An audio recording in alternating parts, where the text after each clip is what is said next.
my ex-husband, or as I sometimes like to think of him, my baby daddy. He's a visionary. Elon Musk of Tesla and SpaceX. I met him when I was 18, he was 19. We were at college. He would call me up. He always had classical music playing in the background.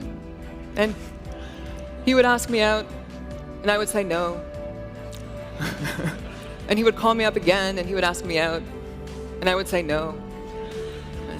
And it went on like this until we ended up living together in an apartment in the Bay Area, which we shared with 3 roommates and a miniature dachshund who was not house-trained.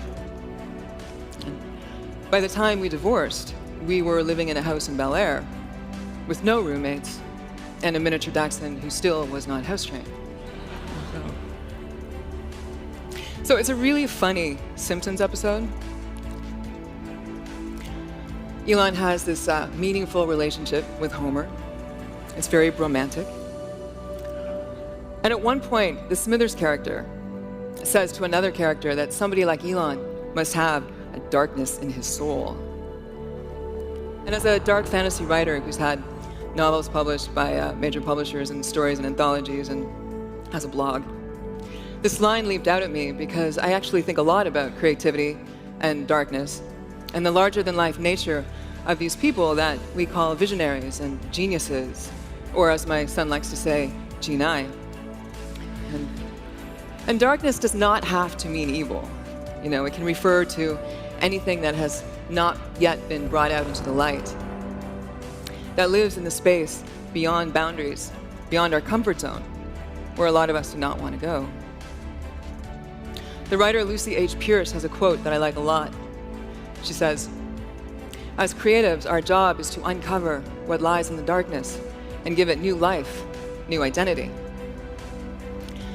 And I realize that artists and entrepreneurs are a lot alike, and that they are both obsessed with creating something out of nothing, with pulling value from the dark. So when I was preparing this talk, I said to Elon, so do you have any advice that I could maybe give to bright young things in the audience who might want to grow up to be you one day? And he did say something which I'll get to at the end. But he also said, I don't know if they would still want that if they really knew what it's like to be me. And it made me think that before we call these people visionaries, before they have that kind of success, we have other words for them. We call them, geek, or outsider, socially awkward, weird, a little different, odd one out. I'd been friends with one person for 10 years before he told me that when he was a kid, he hated going to school because the other kids liked to follow him home and they would throw soda cans at his head.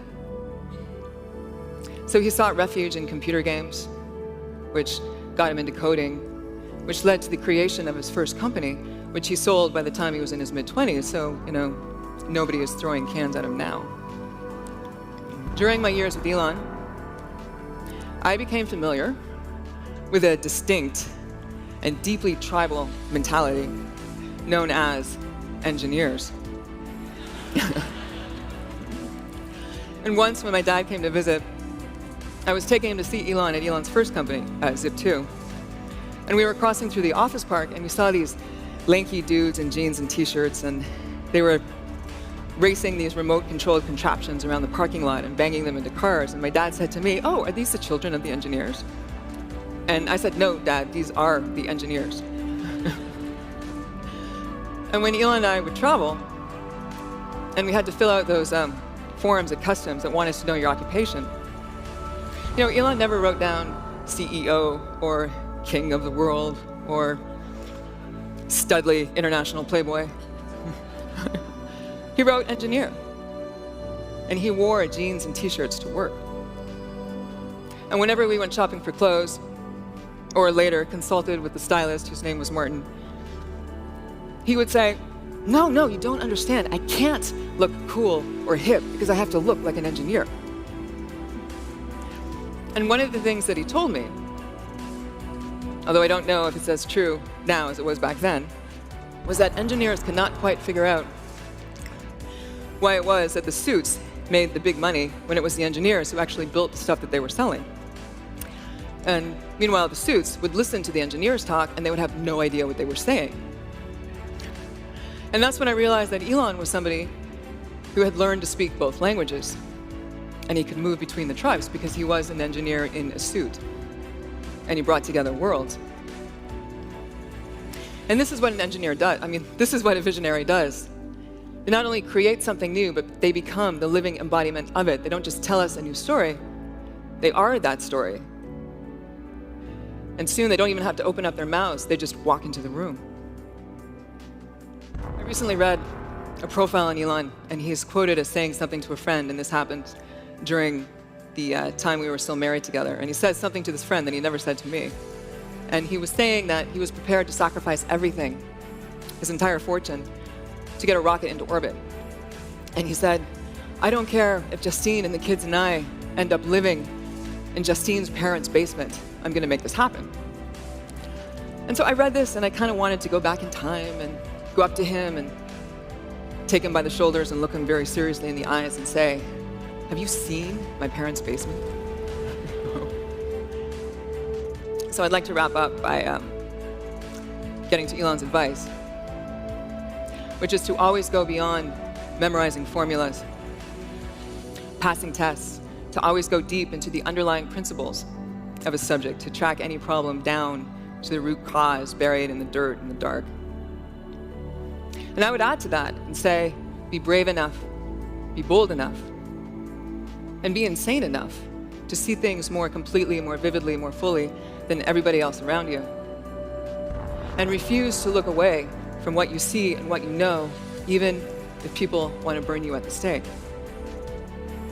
Because visionaries, they take all that passion and their badass personalities and their mad skills and the mastery of their chosen subject matter, and they use it to put themselves on the line, unlike anybody else you'll ever meet.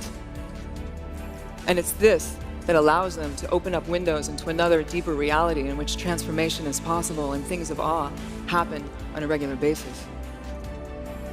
Because in the beginning, we don't trust them because we think they're crazy, but by the end, we trust them because we know they're crazy. They're crazy enough to accomplish anything and risk it all in order to bring us something new to believe in. They might make lousy husbands and terrible wives. They might be the friend who never sends you a birthday present and forgets to show up for coffee. But they bring light to the dark, and they show us the universe. Keep the channel open. Thank you.